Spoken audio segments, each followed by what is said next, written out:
প্রিয় খ্রিস্টের ভাই বোনেরা,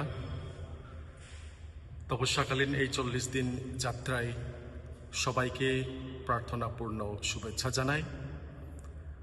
আমরা এই তপস্যাকালীন 40 দিনের যাত্রায় আমরা বিভিন্নভাবে নিজেকে আমরা প্রস্তুত করে রাখি সেই মহাগৌরব প্রভু যীশু খ্রিস্টের পুনরুত্থানের জন্য। আজকে আমরা জনরচিত মঙ্গল সমাচারের 10 অধ্যায় 31 থেকে 42 পদের কথা একটু আমরা তুলে ধরি, যেখানে প্রভু যীশু খ্রিস্ট বলেছেন, আমি এবং আমার পিতা এক। যখন তিনি এই সত্য কথা প্রকাশ করেছেন, ইহুদি বিধান পণ্ডিতেরা এই সত্যটাকে স্বীকার করতে চাননি। ওনারা তিরস্কার করেছেন এবং সেই সত্যটাকে প্রকাশ করতে ওনারা চাইছিলেন না। আমরাও সেইভাবে যে সমাজে বাস করছি, সেই ধরনের সত্য জিনিসটাকে আমরা প্রকাশ করতে দেই না। আমরা ইহুদিদের পণ্ডিতের মতোই অনেক সময় আমরাও জীবনযাপন করি। আমরা সত্যকে তিরস্কার করি, সত্যকে অস্বীকার করি, সত্যকেই আমরা পাথর দিয়ে মেরে ফেলতে চেষ্টা করি। আমরা যখন দেখি আজকে এই মঙ্গল সমাচারে বিধান পণ্ডিতেরা যখন বিভিন্নভাবে তর্ক জড়িয়েছেন সত্যটাকে অসত্য প্রমাণ করার জন্য, খ্রিস্টীয় প্রিয় ভাই বোনেরা,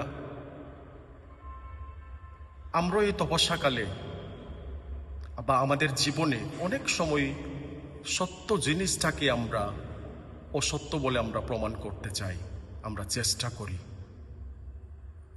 কিন্তু সত্য সত্য থাকবেই।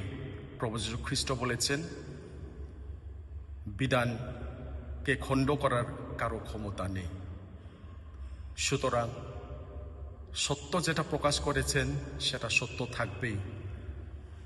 কিন্তু আমাদের পাপের জীবনে, আমাদের সমাজে অনেক সময় আমরা তর্কে জড়ে যাই, অস্বীকার করি, আমরা নিন্দা করি। প্রভু যীশু খ্রিস্ট সেই তর্ক না জড়িয়ে তিনি সেই প্রকৃত কাজ করেছেন। সেই তর্ক থেকে এড়িয়ে চলে যান। আমরা অনেক সময় সেই তর্ক থেকে আমরা এড়িয়ে চলতে চাই না, তর্কের মধ্যেই আমরা জড়িয়ে থাকতে চাই। প্রভু যীশু খ্রিস্ট খুব শান্তভাবে সেই তর্কটাকে এড়িয়ে চলে গিয়েছিলেন এবং ওনার কাজের মাধ্যমেই সত্যটাকে তিনি ধরে রেখেছেন।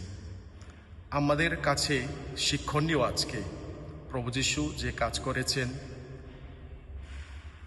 অসত্যটাকে বর্জন করা, তর্ক বিতর্ক থেকে আমাদেরকে এড়িয়ে থাকা, ক্রোধ, নিন্দা, অস্বীকার ইত্যাদি এখান থেকে বিরত থাকা আমাদের এই 40 দিনের তপস্যাকালের শিক্ষা দিয়েছেন।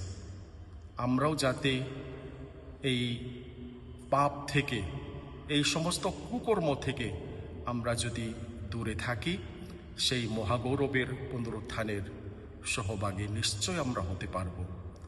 প্রিয় ভাই বোনেরা, আসুন আমরা চেষ্টা করি প্রভু যীশু খ্রিস্টের শিক্ষার মতেই আমরাও যাহাতে শান্তভাবে আমাদের জীবনে অনেক সময় বাধা, বিপদ, প্রলোভন আমরা সম্মুখীন হতে পারি।